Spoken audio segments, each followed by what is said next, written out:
Since 1992, the Center for Continuing Education, CCE, has presented seminars featuring the best in topics and talent. Our programs are available in online, DVD, and CD formats. CCE can also customize seminars for your law firm or corporate law department needs. The Center for Continuing Education is a State Bar of California approved MCLE provider.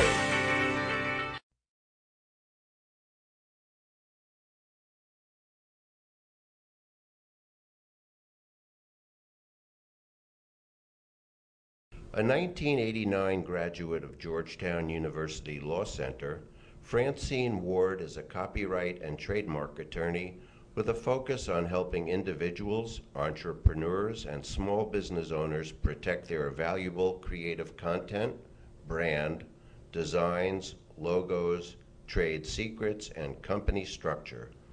Over the last 2 years, she has expanded her expertise to incorporate social media law, which includes counseling clients on avoiding the legal landmines resulting from playing in the social media sandbox. Francine Ward is an active member of the American Bar Association, the National Bar Association, the California State Bar Association, the LA Bar Association, and the San Francisco Bar Association. She is also a member of the Second Life Bar Association. Francine believes that staying updated on the law and current trends has played a big part in the success of her practice. A frequent speaker on legal issues and a popular legal commentator, Francine Ward can be found on Twitter, Facebook, and in the virtual world's Second Life. Her specialties are trademark, copyright, publishing, social media, business contracts, and business formation.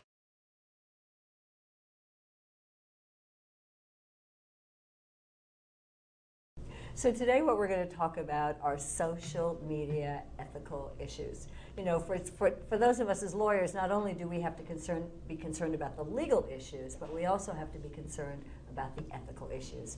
Today we're going to talk about 8 of them. I've done some research, I've looked at the model rules, I've looked at some local state rules, and we're going to focus on 8 different ethical considerations in particular. What I'll do is share with you the model rule.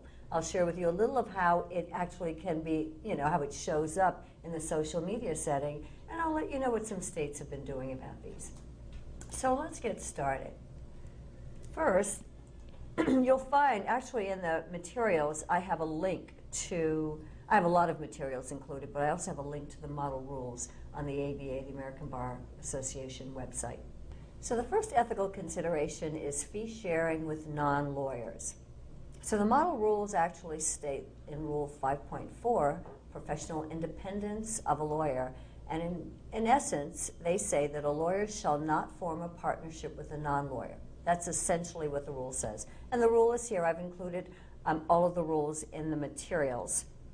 A lawyer shall not permit a person who recommends, employs, or pays the lawyer to render legal services for another to direct or regulate the lawyer's professional judgment.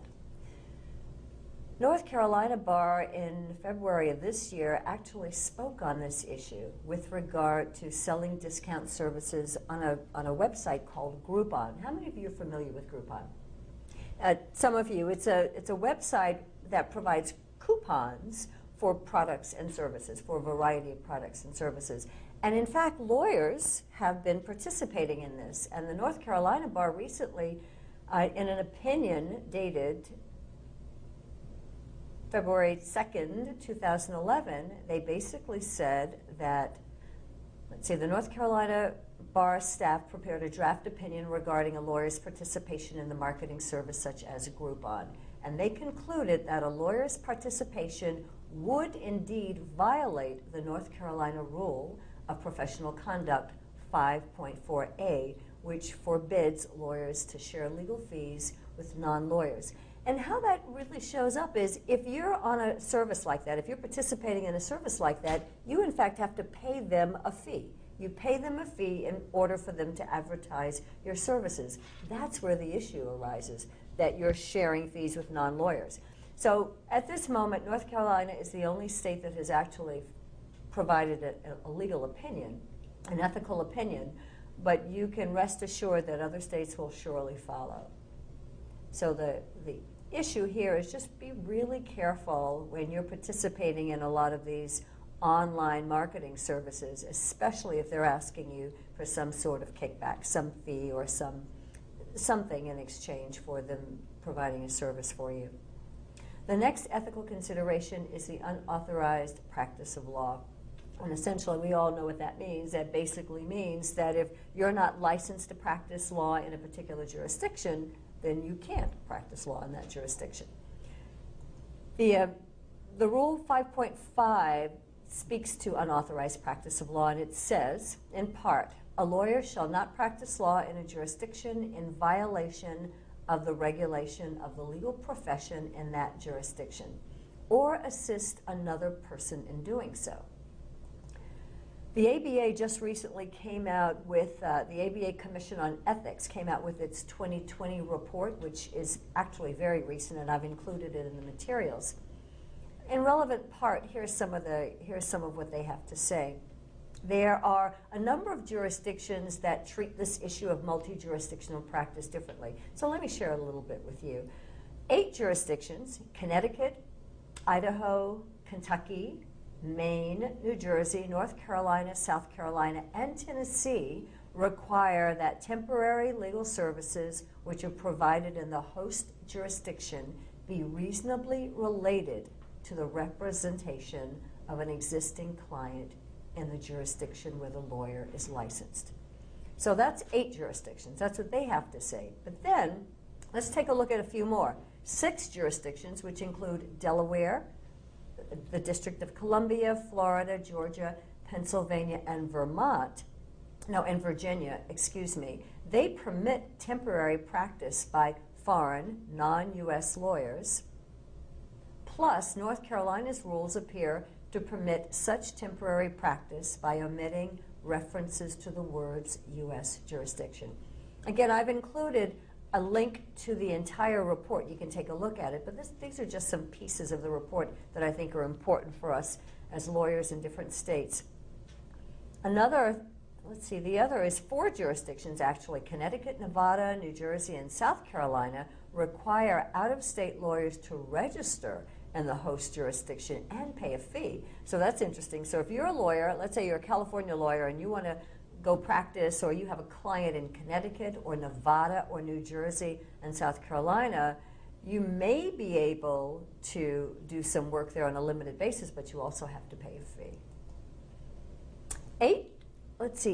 2 jurisdictions, New Mexico and North Dakota, require the out-of-state lawyer to associate with an in-state lawyer in transactions involving issues specific to the host jurisdiction's law. And then 2 jurisdictions, Minnesota and Wisconsin, provide that the lawyer would not be disciplined in the state in which the lawyer is licensed for engaging in conduct in the host jurisdiction, if it's permitted in the home jurisdiction. So that's interesting too. So Minnesota and Wisconsin, if you're a lawyer, let's say, for example, in California, and you would not be disciplined for performing certain services in California, Minnesota and Wisconsin might allow you to, within reason, practice law on a limited basis in that state. So again, this is a really interesting report to take a look at. Finally, 1 jurisdiction, South Dakota, requires out-of-state lawyers to obtain a sales tax license and pay applicable fees. So that's very, very interesting. South Dakota, who would have thought? So the full report can be found on the American Bar Association's website. Here's a link to it. We can just take a quick look here.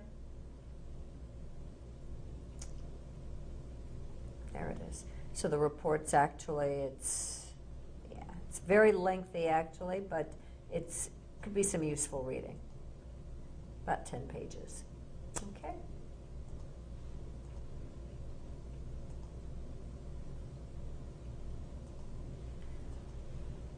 One state, Colorado, has a very interesting approach. Colorado, in fact, with regard to jurisdictional, multi-state jurisdictional issues, Colorado has adopted a rule governing admissions to the bar, it's Rule 220, which permits a lawyer who is licensed in another state